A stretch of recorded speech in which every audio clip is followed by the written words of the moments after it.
आपका स्वागत है कि हिंदी साहित्य की हम पीछे जो क्लास दे चुके हैं उसमें हम छंदों के बारे में पढ़ रहे थे, जिसमें हम द्रुत विलंबित, वंशज और कवित छंद पढ़े थे, उनके लक्षण और उदाहरण यानी छंद के जो वर्णिक छंद थे उसमें आपने 3 छंद पढ़ लिए। और अगला जो छंद है वो है आपका सवया छंद। ये सवया छंद भी एक वर्णिक छंद है। इसके प्रत्येक चरण में 23 वर्ण होते हैं। कितने वर्ण होते हैं? 23 वर्ण होते हैं। और 23 वर्ण होने के साथ साथ इसमें क्रम से 7 भगण होने चाहिए। कितने होने चाहिए? 7 भगण होने चाहिए। और अंत में क्या होना चाहिए? अंत में 2 गुरु वर्ण होते हैं। तो इसका देखो ये उदाहरण है आपके।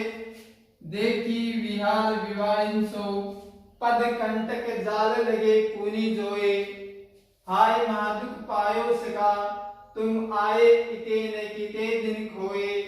देखी सुदामा की दिन दशा करुणा करी के करुणा निधि रोए, पानी प्रात को हाथ छुयो नहीं नैननी के जल सु पगे धोए। यानी इसमें सुदामा की जो गरीब दशा है उसके बारे में वर्णन किया गया है। तो इसमें अपने को देखना है कि सबसे पहले तो जो 23 वर्ण है वो होने चाहिए प्रत्येक चरण में। 1 2 3 4 5 6 7 8 9 10 11 12 13 14 15 16 17 18 19 20 21 22 23। इसी तरह देखो इसमें 2 4 6 2 8 2 10 2 12 2 14 2 16 17 2 19 2 21 और 2 23। इसमें देखो 2 3 5 6 7 8 2 10 3 13 2 15 16 17 18 19 20 21 22 23। 2 3 5 3 8 2 10 2 12 3 15 16 2 18 19 2 21 और 2 23। तो मतलब प्रत्येक चरण में कितने वर्ण आ रहे हैं? 23 वर्ण आ रहे हैं। लेकिन 23 वर्ण के साथ क्या आना चाहिए? 7 भगण आना चाहिए। तो गण चिन्ह लगाने का आपको सूत्र बताया है, यह माता राजभाषण का। उसके आधार पर जो भगन का बनता है वो बनता है भानस। क्या बनता है? और भानस का देखो क्या बनेगा? एस आई आई। तो क्रम से इसमें 7 एस आई आई आने चाहिए। तो देखो सबसे पहला हम देखते हैं एक पंक्ति का S I I S I I S I I S I I. अब देखो जो अनुस्वार लगा होता है, जिस वर्ण के ऊपर अनुस्वार लगा हुआ होता है वो वर्ण क्या माना जाएगा? दीर्घ माना जाएगा। तो ये कंटक के ऊपर देखो कै के ऊपर क्या लगा हुआ है? अनुस्वार लगा हुआ। और अनुस्वार के कारण यानी जो अनुस्वार युक्त वर्ण होते हैं वो दीर्घ माने जाते हैं।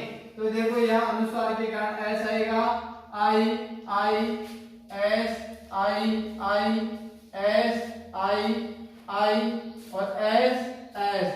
अब इस तरह देखो अपने क्रम से एस आई आई आ रहे हैं। तो देखो 1 भगण 2 भगण 3 4 5 6 और ये 7 भगण हो गए। और अंत में क्या आ गए? 2 गुरु वर्ण। देखो दोनों गुरु। अब सभी चरणों में देख लो अंतिम जो वर्ण है वो दोनों क्या आ रहे हैं? गुरु वर्ण आ रहे हैं। तो इस तरह जिस छंद के प्रत्येक चरण में 23 वर्ण होते हैं और क्रम से 7 भगण और अंत में 2 गुरु वर्ण आते हैं, वहां आपका कौन सा छंद होगा? सवया छंद होगा। इस तरह कोई भी आप उदाहरण है उसमें ये लगा करके मात्रा और उसमें गण और वर्णों की पहचान करके आप पता लगा सकते हो कि इसमें सवया छंद है या नहीं है। अब देखो आपके ये वर्णिक छंद 4 थे, वसंत, द्रुत विलंबित, कवित और सवैया। ये चारों वर्णिक छंद आपके कंप्लीट हो चुके हैं। और उसके बाद में आपके आ रहे हैं मात्रिक छंद। यानी इन 4 वर्णों में हम किनकी गिनती कर रहे थे? वर्णों की गिनती। और वर्णों की गिनती करके उनके साथ क्या लगा रहे थे? गण लगा रहे थे।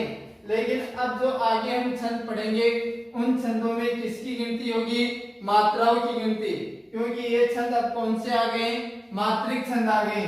तो मात्रिक छंद में हम सबसे पहले जो बात करते हैं वो करते हैं गीतिका छंद की। तो गीतिका छंद है वो एक सममात्रिक अर्थ क्या होता है? जिसके प्रत्येक चरण में समान मात्राएं हो। तो ये एक सममात्रिक छंद है और इसके प्रत्येक चरण में कितनी मात्राएं होती है?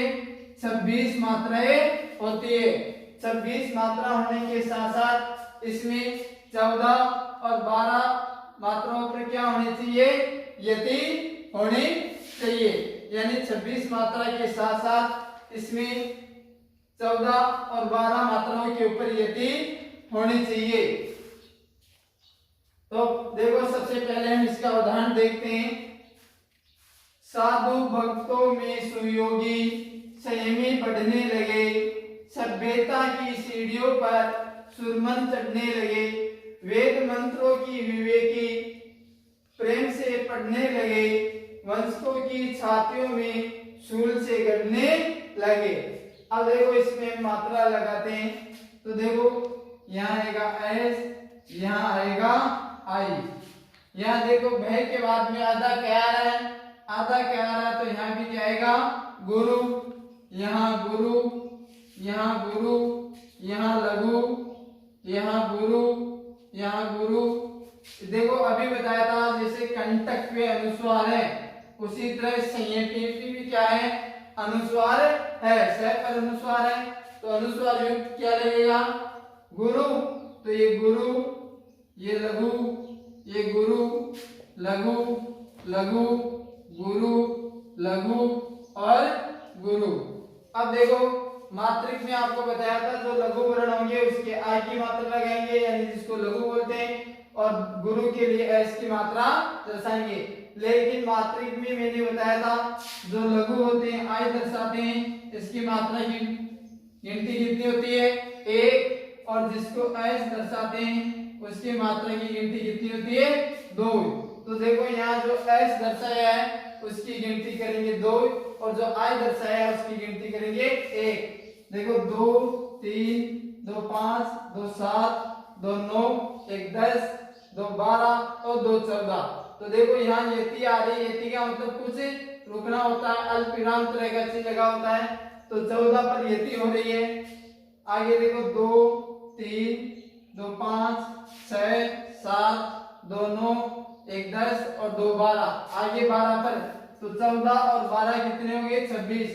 तो देखो पहले चरण में 26 मात्राएं हो रही है और 26 मात्राओं के साथ साथ हमने देख लिया कि 14 मात्रा प्रति हो रही है और 14 मात्रा के बाद में 12 मात्रा प्रति हो रही है। तो इस तरह जिस छंद के प्रत्येक चरण में 26 मात्राएं हो और 14 और 12 मात्राओं पर यति होती है, वहां कौन सा छंद होगा? गीतिका छंद। अब देखो दोनों छंदों में मैंने एक एक चरण में आपके इसमें गण लगा के बता दिया और इसमें मात्रा लगा के बता दी। अब इसमें तो हमने वर्ण गिन लिए लेकिन इसमें मात्रा। अब बाकी ये जो 3 चरण है इन तीनों चरणों में आपको मात्रा लगा के देखनी है कि 26 मात्राएं आ रही नहीं आ रही, क्योंकि आपको भी मात्रा लगाने का ज्ञान होना चाहिए। और अगर इसमें कोई भी दिक्कत हो किसी भी शब्द में कि मात्रा कम या ज्यादा हो रही किसी भी चरण में, तो आप पूछ सकते हो। अब इसके बाद में जो अगला छंद है वो आपका है हरि गीतिका छंद।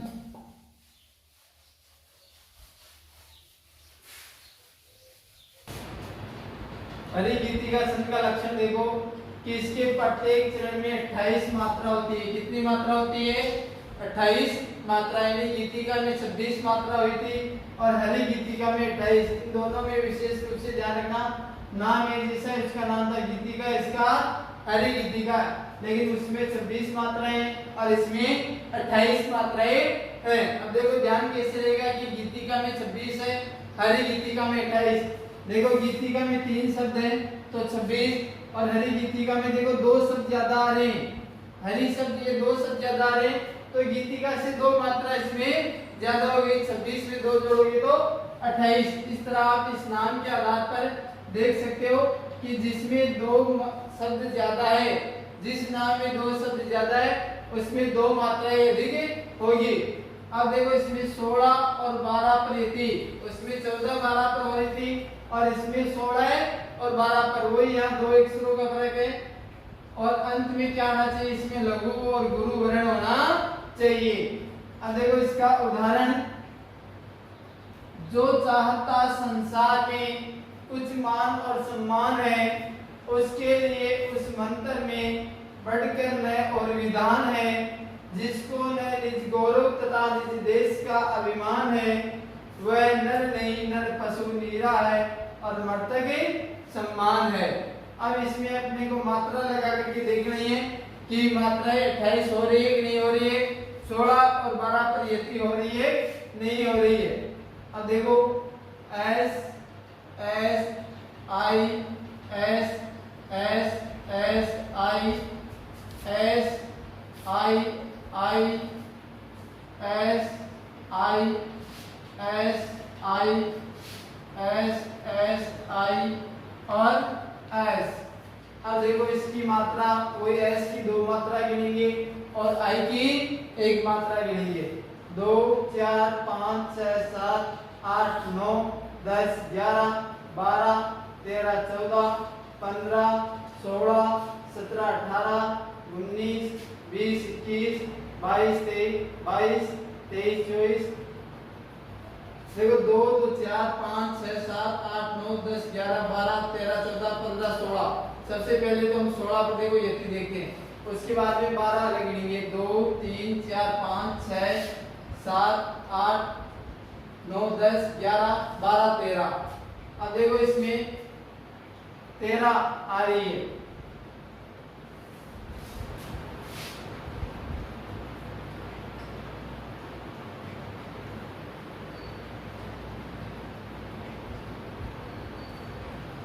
तेरह आ रही है। अब इसमें हमने सुनुमी नियम पढ़ा था, एक मात्रा का एक सुनुमी नियम पढ़ा था कि अगर किसी भी चरण में अंत में हम एक लघु या गुरु कर सकते हैं, तो इसमें एक मात्रा को हम लघु या गुरु कर सकते हैं, तो अधिक हो रही है तो लघु कर देंगे। लेकिन एक चरण में हो सकता है, लेकिन इसके अलावा हम दूसरे चरण में हम इसका देख लेते हैं। अंतिम चरण में देखो I I I I I S I I I I I S S S I I I I I S I S. अब इसमें देखो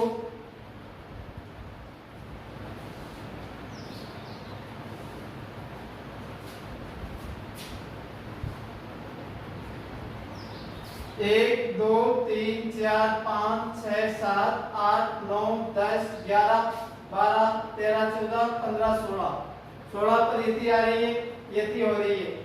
2 3 4 5 6 7 8 9 10 11 12। इसमें से आ रही है 16 और 12 पर यति हो रही है और मात्राएं भी समान आ रही है, अंत में लघु भी और गुरु। तो इस तरह मैंने बताया था कि अगर बाकी चरणों में सही आ रहा है, एक चरण में आपके अगर मान लो एक मात्रा कम या अधिक हो सकती है, तो उसके अंतिम वर्ण को हम लघु या गुरु कर सकते हैं। तो इसमें अपनी एक मात्रा अधिक हो रही थी, तो नीचे वाली पंक्ति में लगा के देखा है, तो यहाँ 16 और 12 पर यति हो रही है सही, और अंत में भी लघु गुरु कई मात्रा। तो इस तरह बाकी 2 पंक्तियों में भी आप लगा करके देख लेना, इनमें भी 16 और 12 पर यति आएगी और वो अंत में लघु और गुरु। देखो अंत में लघु गुरु, अंत में लघु गुरु आ रहे हैं। अब इसके बाद में आपके सफेद छंद। सफेद छंद देखो 2 छंदों से मिलकर के बनता है। कौन कौन से? एक रोला एक उल्लास, इन 2 छंद से बनता है। और प्रथम जो 4 चरण होते हैं, यानी इन छंदों में 4-4 चरण होते थे, इसमें 6 चरण होते हैं। तो इसमें प्रथम जो 4 चरण होते हैं वो रोला छंद के होते हैं, और रोला छंद के लक्षण के अनुसार प्रथम 4 चरणों में 24 मात्रा होती है। कितनी मात्रा होती है? 24। और 24 मात्रा में 11 और 13 मात्राओं पर क्या होती है? यति होती है। और अंतिम 2 चरणों में 28 मात्राएं होती है, जिनमें 15 और 13 पर यति होती है। अब देखो इसका नीलांबर परिधान हरित, यह पर सुंदर है, सूर्य चंद्र युग मुकुट, मेघला रत्नाकर है, नदियां प्रेम प्रवाह, फूल तारा मंडल है, बंदी जन खगबंद, शेष पर सिंहासन है, करते अभिषेक पयोद है, बलिहारी इस देश की, हे मातृभूमि तू सत्य ही, सगुण मूर्ति सर्वेश की है। अब इसमें देखो प्रथम 4 चरणों में, तो हम पहले चरण में मात्रा लगा करके देखते हैं। S S I I I I S I I I I, ये भी आई आई आई। यहाँ देखो सु लघु है, लेकिन आगे क्या रहा था न, तो देखो एस आएगा, द में आई, र में आई और ह में एस। अब देखो कितने पेड़ होने चाहिए, 11 और 13 पर यदि होने चाहिए। तो देखो 2 2 4 5 6 7 8 9 10 और 1 11 पर यदि हो रही। अब आगे कितनी आनी चाहिए, 13, 1 2 3 4 5 6 7 8 9 10 11 12 13। तो देखो ये 13 आ रही है और इसमें 11 आ रही है, तो ये 24 मात्रा है। 11 और 13 पर यति हो रही है, लेकिन इसमें देखो इन 4 चरणों में तो हो जाएगा 24 मात्रा का, लेकिन इसमें अपन को एक चरण में और मात्रा लगा के देखनी पड़ेगी, क्योंकि अंतिम तो 2 चरण है उनमें अलग मात्राएं आ रही है, क्योंकि उनमें 28 मात्राएं आ रही है। तो अंतिम जो 2 चरण है इनमें से आपको एक चरण में मात्रा लगा करके देखनी पड़ेगी। तो अंतिम चरण में मात्रा लगा के देखते हैं। S S I S I S S I S I I I S आई। अब देखो यहाँ स आधा है, लेकिन हम सर्वेश बोलते हैं तो र आधा आ रहा है, इसलिए इसको क्या मानेंगे, गुरु। एस एस आई और एस। अब देखो इसमें 2 4 5 6 7 8 9 10 11 12 13 14 15 यहाँ पे भी आ गई यदि 1 2 3 4 5 6 7 8 9 10 11 12 13। तो इसमें 15 और 13 28 मात्राएं हो रही है, और 15 पर क्या आ रही है, यदि, और अंतिम में 13 पर यदि आ रही है। तो इस तरह ऊपर वाले में 24 मात्रा आ रही है, 11 और 13 पर यति आ रही है, और नीचे वाले 2 चरण में 28 मात्राएं आ रही है और 15 और 13 पर। तो इस तरह मात्रा लगा करके स्पष्ट कर सकते हैं कि ये लक्षण कौन से छंद का है, सफेद छंद का है। तो इस तरह बाकी ये जो है आपके चरण, इनमें आपको मात्रा लगा करके स्वयं को देखिए, कहीं भी कोई दिक्कत या समस्या है किसी भी शब्द में या किसी भी चरण में तो आप पूछ सकते हो। इससे जो अगले जो छंद है वो हम अगली क्लास में अध्ययन करेंगे। धन्यवाद।